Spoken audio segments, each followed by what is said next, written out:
I'll try to break it down into some very easy bullet points. The first is not everyone's ready to buy a house because home ownership is a responsibility. Just because you can buy a house with zero down using a VA loan doesn't mean that you should have $500 in the bank. That's actually a really, really bad idea because storms happen, roofs have shingles blow off, HVAC units go out. You have to be ready for that kind of thing. So that's mistake number one, is not having a solid financial footing. You don't have to be super rich. You don't have to put down 20%. That's a great thing about the VA loan, but you do have to have your financial house in order. So that's suggestion number one. Number two is don't go for the dream house at 20 years old, 25 years old, maybe even 30 years old.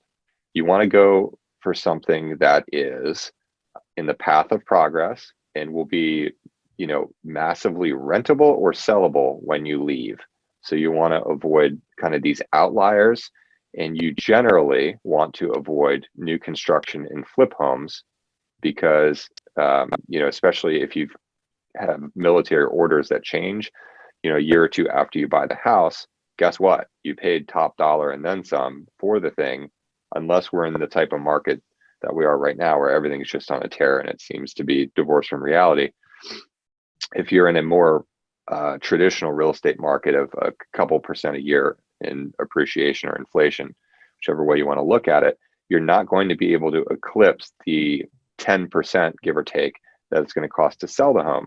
So either you write a check to sell the home, which is never fun, or you're stuck, and then maybe you're not able to get a rent that covers the mortgage and the expenses because you didn't do that work on the front end. So lastly, it kind of ties in with number two, is you want to make sure that when you buy something, it would rent today, the day you buy it, for, you pick a metric, call it $200-300 more than your mortgage payment. That allows you a little fudge factor for a property manager, a professional property manager, and to sock away a little bit of money every month for those expenses that ultimately will happen as a part of home ownership.